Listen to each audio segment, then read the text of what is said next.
सद्गुरुनाथ महाराज की जय. महायोगी स्वामी उमानंद सरस्वती की जय.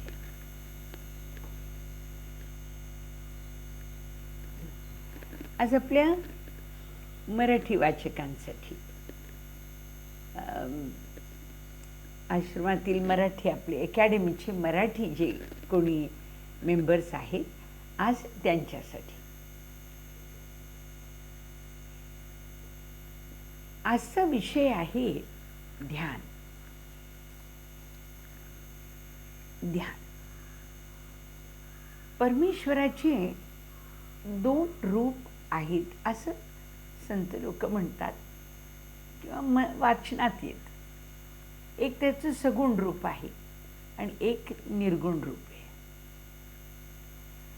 परमेश्वर म्हणतो सगुणवर कर किंवा निर्गुणवर कर, तुला शेवटी ब्रह्मपद प्राप्त होणारच आहे.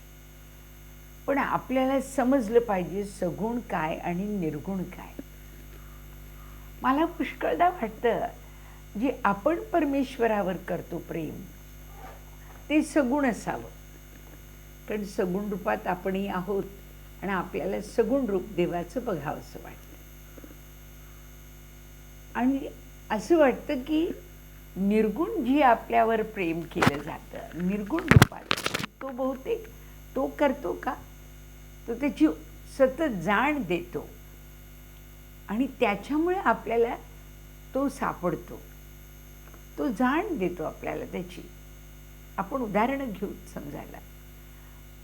पण तो इतका भक्तावर प्रसन्न असतो, तो भक्त कुठेही जाऊ दे, कसाही राहू दे, काहीही वाचू दे, त्याला काही लागलं, काही मदत लागली की कोणत्या तरी रूपाने तो तिथं लगेच धावतो. कोणत्या तरी रूपाने तो तिथं धावतो. तर आपण म्हणू तो त्याला कसं कळलं, कसं कळलं हा विचार एकदा केला की आपल्याला निर्गुण भक्तीचं कल्पना यायला लागते. मी सगुण भक्तीची काही तुम्हाला सुंदर उदाहरणं पहिली देते. आपल्याला परमेश्वरावर अत्यंत प्रेम असतं आणि आपण प्रत्येकजण वेगवेगळ्या पद्धतीने ते व्यक्त करतो. तर सर्वात अगदी प्रथम जी एक संस्था जी आहे ती एक मंदिर कल्पना आहे. त्याच्या मंदिरामध्ये देव स्थापन आहेत आणि त्या देवाची पूजा करायला आपण दर सोमवारी जातो शिवाची करायला, किंवा बुधवारी जातो व्यंकटेशाची करायला, किंवा मंगळवारी जातो देवीची करायला, किंवा शनिवारी जातो शनीची करायला, गुरुवारी जातो देवागुरूची करायला, दत्ताची करायला. मोठं सुंदर आहे हे शास्त्र, मोठं सुंदर आहे. आपण तिचं काय करतो, आपण तिचं गेल्यानंतर आहे तिचं काय, आहो दगडाची मूर्ती आहे. आज पण तुम्ही कल्पना करा आज पंढरीच्या विठ्ठलाला बघायला लाखो लोक एका वेळेला जातात. ही दगडाचीच मूर्ती आहे ना, मग हे लाखो लोक लाखो लोक काय बरं त्या विठ्ठलात असेल की इतकी ओढ लागते माणसाला. पायी जातात लोक, पायी जातात, वारीवर पायी जातात. माझी फार इच्छा पुष्कळदायक वारीचं करावा प्रयत्न फार उशिरा विचार आला आहे, पण असो इथून तरी प्रथम पहिले त्या विठ्ठलाला नमस्कार करते. तर केवढं गोड रूप आहे त्या आळंदीला. ते समाधीच्या रूपात आहेत ज्ञानदेव, पण माऊली माऊली माऊली माऊली माऊली करत बाप रे, हे असं अद्भुत प्रेम जगाने दगडावर करावं. याला फक्त दगड मानत नाही आपण, त्याला देव मानतो. आपला लाडका विठ्ठल म्हणतो, आपला आवडता कृष्ण म्हणतो, आपला आवडता नारायण म्हणतो, आणि म्हणून आपण त्याच्यावर ते प्रेम करतो. म्हणजे दिसायला फक्त आपल्याला काहीतरी तिथं डोळ्याला बघावंसं वाटतं, काहीतरी म्हणजे जिथे आपल्याला फुलं ठेवता येतील, पान ठेवता येईल, त्याला त्याचे पाय धुता येतील, त्याला गंध लावता येईल, त्याला हळद लावता येईल, त्याच्यावर कुंकूचा बुका टाकता येईल, त्याच्यावर बुक्का टाकता येतो, कुंकू टाकतात, अक्षता टाकता येतात. त्याला काय काय विचार आहे, त्या आळंदीला तुम्ही जा, अहो त्याच्यावर मध काय ओततात, तूप काय ओततात, तो बिचारा देव त्याच्यात खरंच त्याला म्हणजे काय वाटत असेल बरं. हां, सगळं चिकट, कधी एकदा तूप भरपूर, कधी मध भरपूर, कधी केळी, आणि ते ब्राह्मण म्हणतात हां ते लावा, ते लावा, ते लावा. काय बरं असेल हे, हे काय माहिती नाही. ह्याला प्रश्न विचारूच नका, कारण कुठेतरी हा परमेश्वराशी कॉन्टॅक्ट करण्याचा मार्ग आहेच आहे. परमेश्वराने ते मान्य केलं आहे की माझा भक्त येईल, माझ्यावर दूध टाकेल, पाणी टाकेल, फुलं टाकेल. एकदा मी अलाहाबादला गेले होते. त्या अलाहाबादला बडा हनुमान म्हणून एक मोठ्या हनुमानाचं, बडा म्हणजे बडाच आहे, खरंच आहे, मोठा आहे तो. आणि ते समुद्राच्या काठी मोठ्या त्या किनाऱ्यावर त्याचं सगळं अस्तित्व पसरलेलं आहे असं म्हणतात. तेव्हा तेव्हा मोगल रूल आला, तेव्हा ते लोक त्यांना हटवणार होते दुसरीकडे आणि स्वतःचा किल्ला बांधणार होते. त्यावेळेला स्वप्नात जाऊन हनुमानाने सांगितलं, तू खबरदार मला हलव आणि मी तुला बरबाद करेन. त्याच्यामुळे त्याच्या वाटेलाच गेले नाहीत आणि लोक लांब जाऊन त्यांनी आपला किल्ला लांब बांधला आणि त्या हनुमानजीला तसंच ठेवलं. मी गेले होते दर्शनाला, तर इतकी त्याच्यावर फळं आणि फुलं इतकी होती की मला तो दिसलाच नाही. त्याचा चेहरा कुठे, त्याचे पाय कुठे, आणि आहे तर अवाढव्य, म्हणजे 50 म्हणजे 25-30 फुटाचा लांब असा तो हनुमान मारुती. आणि मला दिसे ना. मी म्हटलं अरे किधर है वो भगवान, मुझे दिखाई नहीं दे रहे. तो वो जो फूल है ना उस तरफ होती, वो गदा है, देखो देखो देखो अभी दिखती है. म्हटलं तर काय करावं. तरी पण मी म्हटलं नमस्कार केला. अरे म्हटलं दर्शन तरी दे, इतक्या लांब आली आहे. आणि मग निघून गेले. ते काही त्या दिवशी मला देव दिसले नाहीत. पण दुसऱ्या दिवशी सकाळी मला काही पुस्तकं द्यायची होती मंदिराच्या ट्रस्टला, म्हणून मी परत आले. एकटी एकांतवासात गेले होते राहायला 50 दिवस 40 दिवस. मग आले आणि मग ते जाऊन ते पुस्तकं वगैरे दिली. ती सकाळची पहाटेची वेळ होती. म्हटलं बघू आता तरी देव दिसतात का म्हणून मी गेले. तर असं वाटलं देवानी सगळी फुलं फळं लांब करून टाकली होती आणि एकटा मस्त हात पसरून मला दर्शन द्यायला बसला होता. इतकं गोड वाटलं, इतकं त्याच्यावर प्रेम आलं. म्हटलं विठ्ठला, हनुमान म्हटलं मारुती राया, केवढा प्रचंड आहेस तू. आणि असं मी ऐकलं होतं की तू या मुघलांना भीती दाखवून इथं येऊ दिलं नाही. मी म्हटलं कुठे आहात, आता प्रगट व्हा, पृथ्वीवर प्रगट व्हा आणि खरोखरच तुमचं जे काही वैभव आहे, ऐश्वर्य आहे, परमेश्वरीय सत्ता आहे, ती त्या साधू संतांना खरोखर डोळ्यांना दाखवा. मोठं प्रेम वाटतं, मोठं प्रेम वाटतं. केवढे लोक जीव भोळाट, काय ते फळं फुलं सगळी बाजूला होती. आणि आता त्याचं खरं रूप मला दिसलं. ते हात एवढे, ते पाय एवढे. देवा खरंच म्हटलं केवढा बलाढ्य आहे तू. तर हे जे ना आपल्याला हे सगुण रूपामध्ये असा भाव उचंबळून येतो. हा भाव उचंबळून येतो. आता कुठेतरी एक रूप आहे, एक नाव आहे की आपल्याला त्याच्याशी संपर्क साधता येतो. तर ते गुरुच्या आश्रमात मी राहिले होते. विलक्षण गुरुवर आपल्या प्रेम असतं. एके दिवशी त्या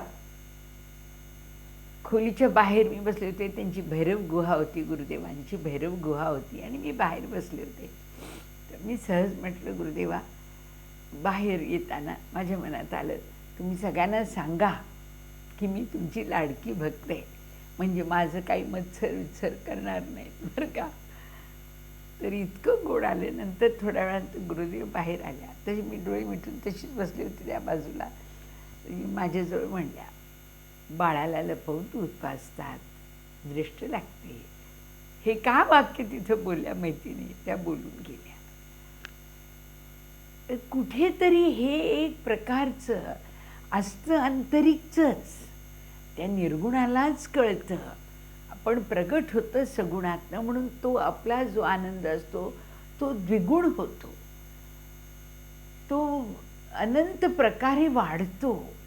कारण कुठेतरी हा मानवाला एक मनाला स्पर्श करणारा कुठेतरी एक भाव, त्याला प्रतिसाद लागतो.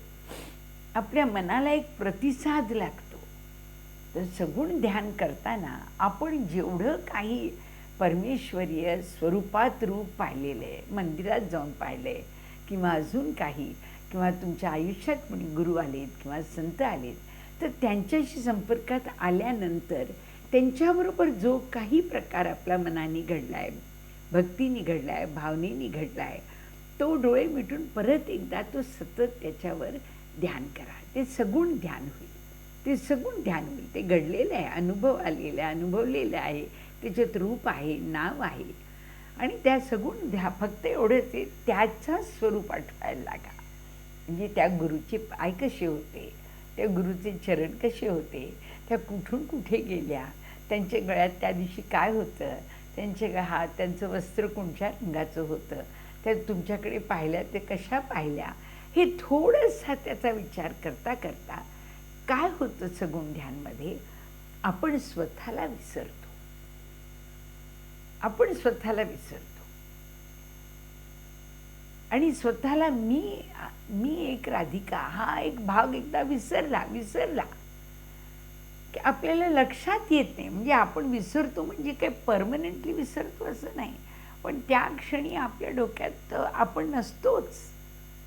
फक्त ज्याच्याबद्दल कल्पना करतोय ती मनाची एवढी उंचाईपर्यंत जाऊ शकते कल्पनाशक्ती, आणि ती कितीही उंच जाऊ दे, त्याच्या मागे विचार जाऊ शकतो, आणि तो विचार तिथपर्यंत पोहोचला की ते साकारित होऊ शकतं.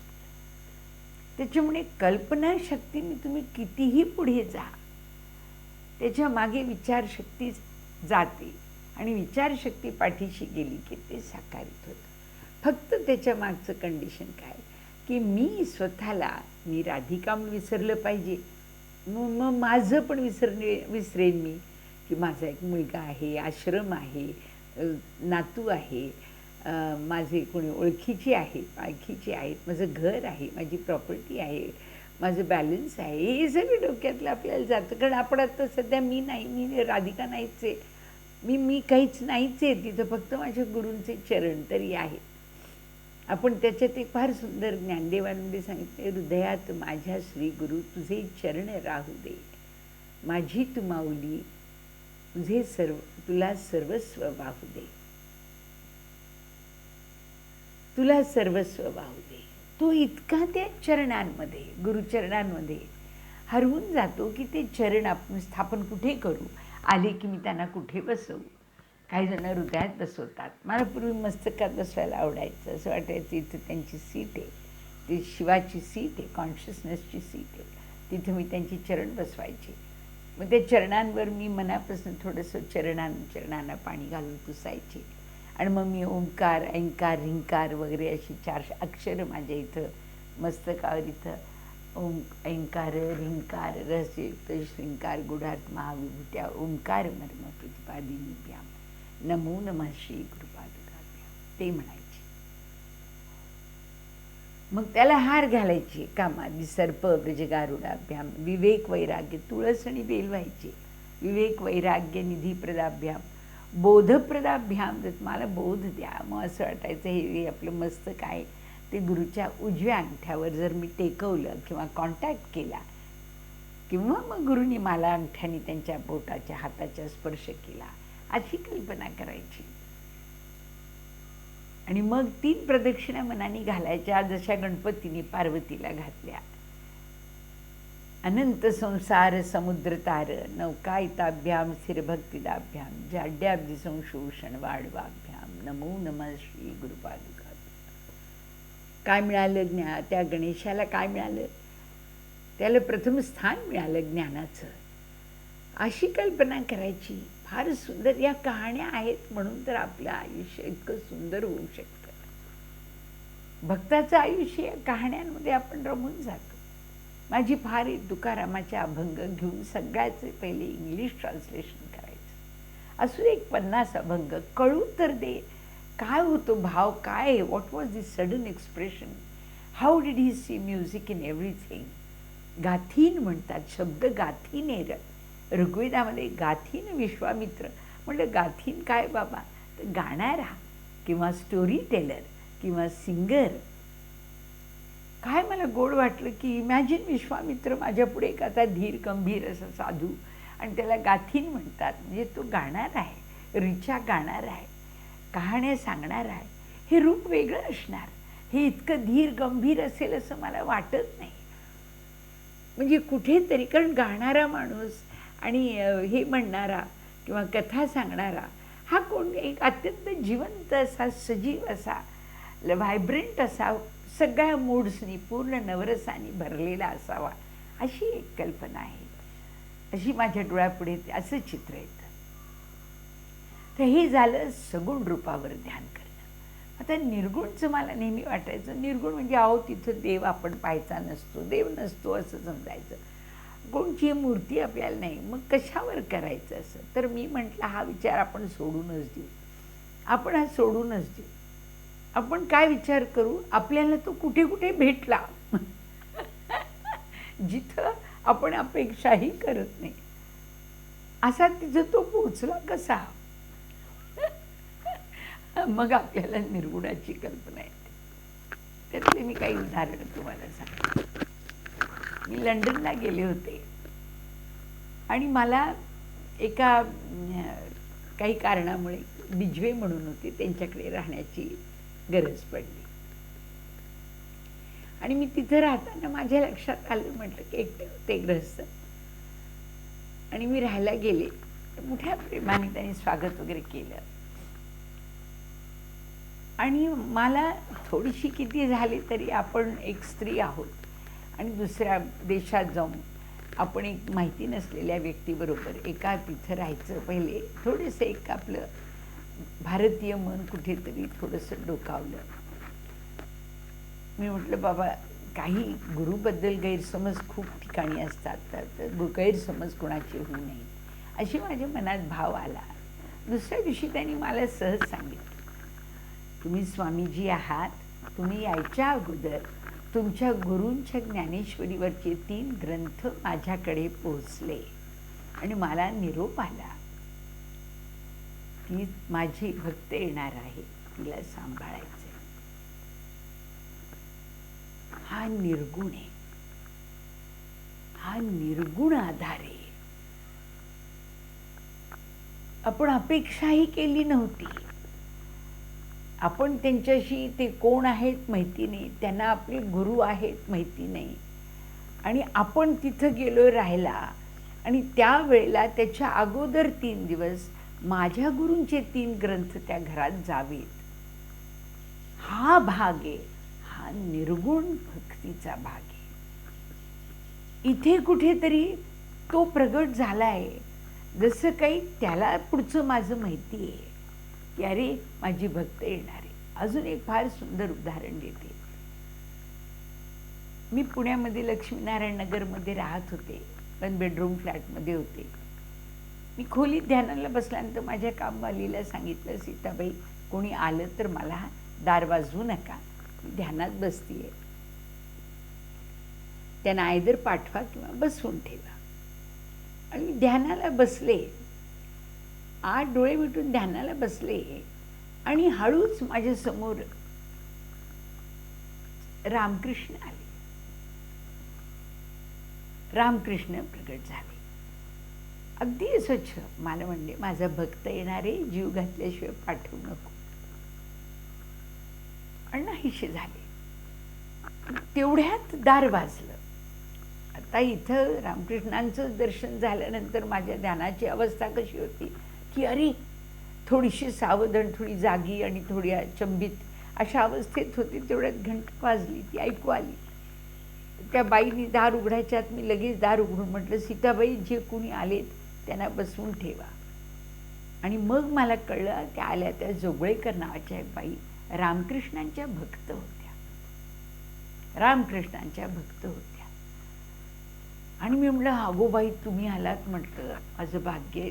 आत्ता रामकृष्ण माझ्या खोलीत येऊन मला सांगून गेले की माझा भक्त येतोय, जीव घातल्याशिवाय पाठवू नका. त्या बाईचे डोळे भरले. ही निर्गुण भक्ती आहे.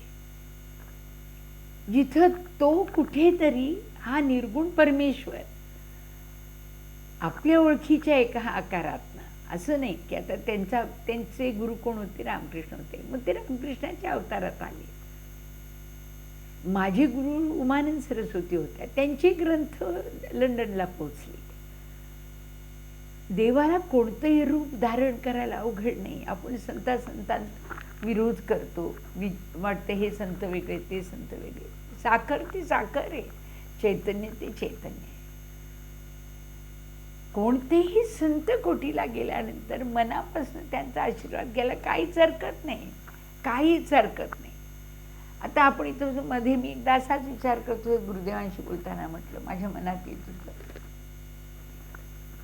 माझ्याबद्दल लोक काय बोलतात इथं, हे काय म्हणत असतील, ते काय म्हणत असतील. इतकं गोड त्या दिवशी गुरुदेवांनी प्रवचनात सांगितलं. लोक काय म्हणतात कशाला विचार करायचं. तुकाराम काय म्हणतात, ज्ञानदेव काय म्हणतात, रामदास काय म्हणतात, हा विचार करा, हा विचार करा. आता ते तिथे आहेत का? नाही आहेत. आता त्यांची कोणची मूर्ती आहे का? नाही आहे. पण त्यांचे विचार इतके समृद्ध आहेत, इतके समृद्ध आहेत. ज्ञानदेवांच्या 9000 ओव्या, प्रत्येक शब्द शब्द मंत्र स्वरूप आहे. वेदांमध्ये सुद्धा एकाच विषयाचा अनंत प्रकारे उल्लेख केला. एक अग्नीचं कौतुक आणि भक्ताच्या भावनेने अग्नीची स्तुती केली. आणि किती प्रकारे केली. म्हणजे विश्वामित्रांनी स्वतः जवळजवळ 600 ओव्या तिसऱ्या मंडळामध्ये अग्नीच्या बद्दल गायलेत. आपल्याला कल्पनाही येऊ शकत नाही की इतकी स्तुती करता येते. ही निर्गुण भक्ती आहे. त्याच्यामुळे कुठेतरी एक ते सुंदर कॉम्बिनेशन आहे. सगुण आणि निर्गुण हेच कॉम्बिनेशन असल्यामुळे दोन प्रकारची भक्ती झाली. सगुण म्हणजे मानवी रूप आहे, निर्गुण म्हणजे परमेश्वराचं रूप आहे. आणि त्या दोघांमध्ये एक प्रकारची कॉम्बिनेशन झालं आहे. आणि त्या कॉम्बिनेशनमधनं हे दोन प्रकारची भक्ती निर्माण झाली. ते एक सगुण आणि एक निर्गुण. तर सगुण तुझ्यासारखं रूप बघून तू त्याच्यावर प्रेम कर,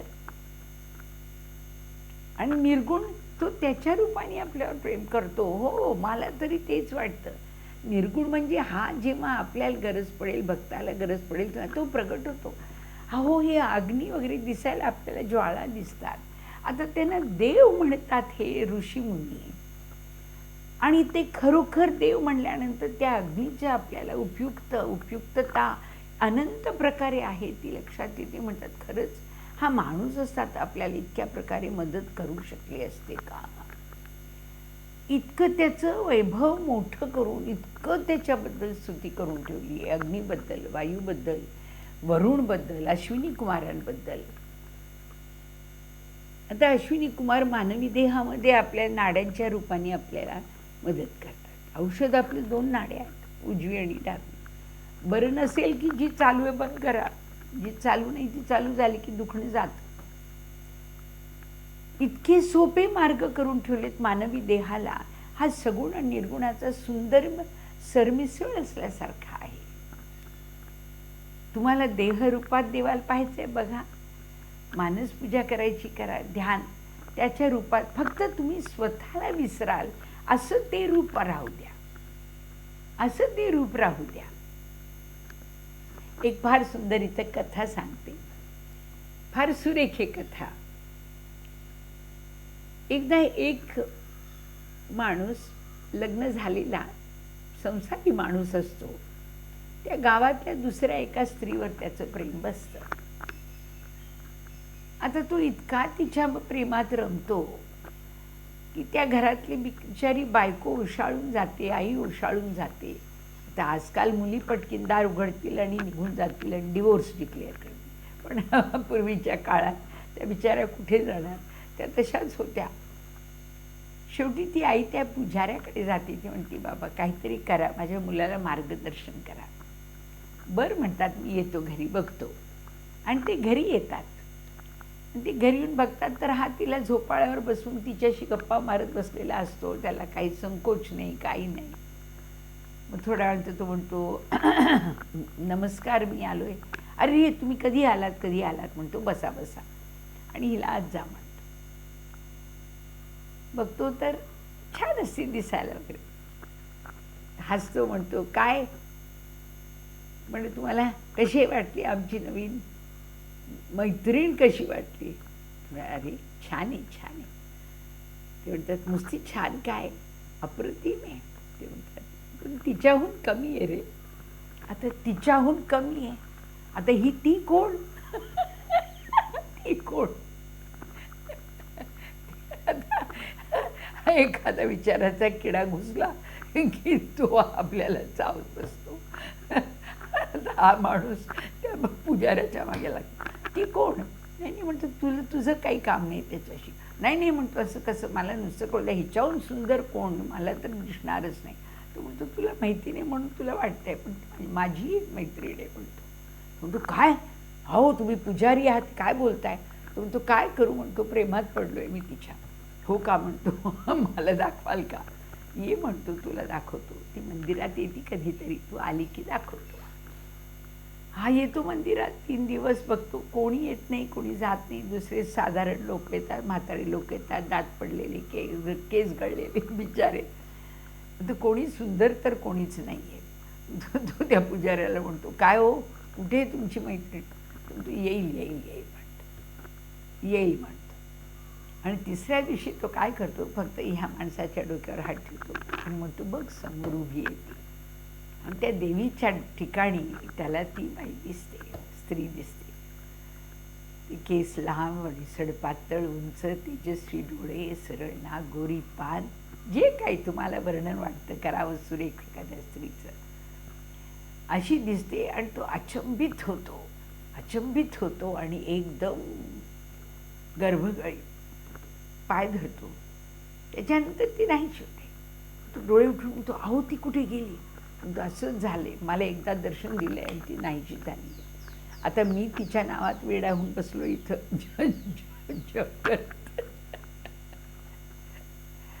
आणि घरी येतो. मग त्याच्या लक्षात येतं तोही त्या देवीच्या प्रेमात पडतो.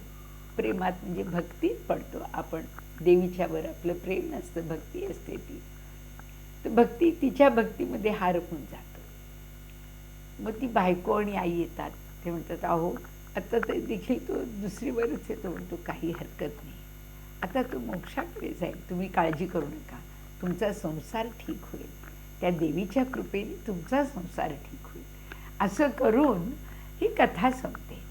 म्हणजे सांगायचं इथं आहे, आपल्याला सगुण स्वरूपही खूप आवडतं, पण ती जी प्रगट झाली ती निर्गुणात सगुणला आली.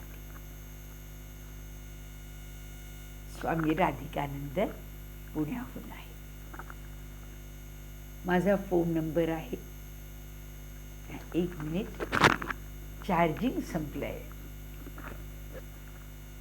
आपण थोडं चार्ज करायला लावून ठेवू, म्हणजे हा विषय संपेल आपला. 1-2 मिनटं. माझ्या लक्षात नव्हतं आलं की बॅटरी संपेल. असो, इतकं काही अवघड नाही. आजकाल मॉडर्न टेक्नॉलॉजी आहे.